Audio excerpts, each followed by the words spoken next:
Kini ang GMA Regional TV Early Edition.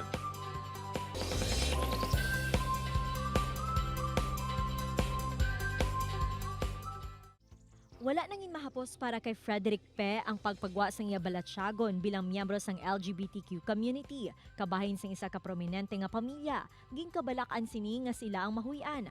Apang para mapakita kun ano siya, ginpangako sini sa iya pamilya nga hindi siya manging kahuyanan. Sa karon, si Frederick ang nagapanag-iya na sang isa ka travel agency sa Negros Occidental kag nakalibot na sa madamo nga pungsod. Siya ang isa man ka advocate sang LGBTQ community.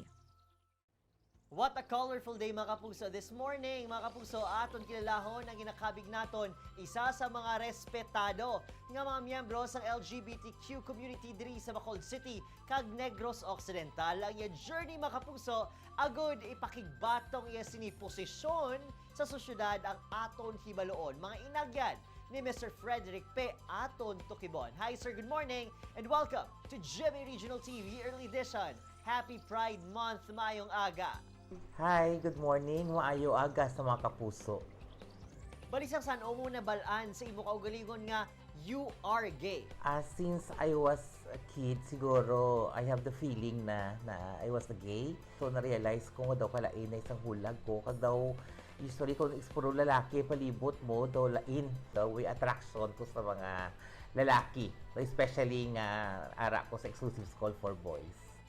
Fred, you belong to a Chinese family. Pe ang apelyido. Isn't it hard to be accepted during that time? Yes, because my father, of course, is 50% Chinese.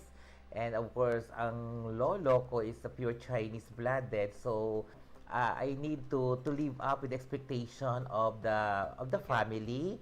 I remember my dad usually gahambal sa akon nga okay na lang kung mag-agi kada basta hindi gipagubaa ang apelyidos ng pamilya. Kaya they are very sensitive when it comes to the family name. Fred, now this one, is being gay ang pag-agi bala nimo ng indesisyon that you have made, or was it your probably environment ang palibot mo who formed you to become one? O kung siguro, hambal gani sa kanta ni Lady Gaga, Born This Way. You are born this way. And that is beautiful. Di ba la? Wow, born this way, that is beautiful. Maybe siguro mambal ko both siguro kay nakita ko man ang pamilya namon usually gambag na ang daddy ko before nga wala gis pamilya namon sang agi, no, so di kita lahi namon, so siguro hindi na nagalin. So maybe siguro environment, mahambal ko nga sa environment man kay tungod siyempre as I mentioned nag-eskwela kuya sa exclusive school for boys, so hina naguro sa ang personality ko. So siguro ako paguro naghiyang ko tama nga daw naghinihin ko nadugangan pag when I studied in a university exclusive school for boys. Fred, nang manunudo ka man sa madamo nga universities and colleges diri sa aton, how did you command, no, this is very important how do you command respect especially sa mga may manubo kag daw kulang ang paghangop sa LGBTQ community? Isa lagi gimutan ko sa ulo ko that what my mother said to me when I was still young, you only have one name in this world. All you have to do is to take good care of that name and be proud of that name someday. So gintintugan ko sa nag-abot ko sa academe, ang respeto, no, permi ara ga umpisa sa imo, hindi sa ibang nga tawo. Kung ikaw mismo ginarespeto mo, kung galingon mo, automatically other people will respect you. Fred, you have grown your business empire, established connections abroad in the Philippines. With all these achievements, ang imong mga dungog, honors, pagkilala, proud ka bala nga ginabandera mo ang madinuagon ni LGBTQ flag? Yes, I'm very proud, especially now nga sa kanika makadto nga part of the countries makita ko ng rainbow flags. Now when I go to Europe, I can see rainbow flags in different houses. When I went to USA, even different state of USA of America, makita ko and mismo kung diin gin bata ang rainbow flag na kantuan ko gid do San Francisco. Kag ako man sa Pilipinas, wherever I go, my suppliers, my partners in the different parts of the world, I'm very proud nga makita nila nga I am like this and I am who I am. I am proud. Sa ulihi, anong imo mensahe sa mga pamatanon, mga miyembro ng LGBTQ community who still long not only to be tolerated, but accepted inch by inch? I remember there was one time sa pandemic no nag-celebrate ang Bacolod sa Pride. At may mga nag-parade sila. And I was of course, I so proud to see those mga kabataan nga very young nabato na nila nga isog na sila magwa compared sa amon time nga doon nahadlok pang basi kami mabatong society, no? And that is the modernization is all about. But ang mambal ko lang, continue lang of course to embrace respect.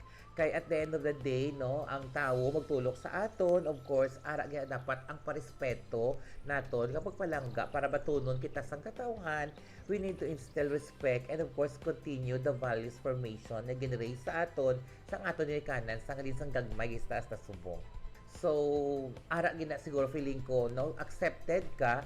The same time siguro, not really that tolerated. Kasi we say tolerated lang kung mapanagusto ka lang sa ulag mo. But you need also to limit. You should have limitations also sa ginhatag sa imong acceptance and sang freedom, no, wherever you are.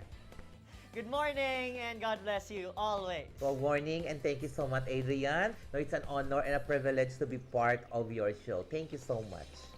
This Pride Month mga kapuso, let's check on our hearts individually.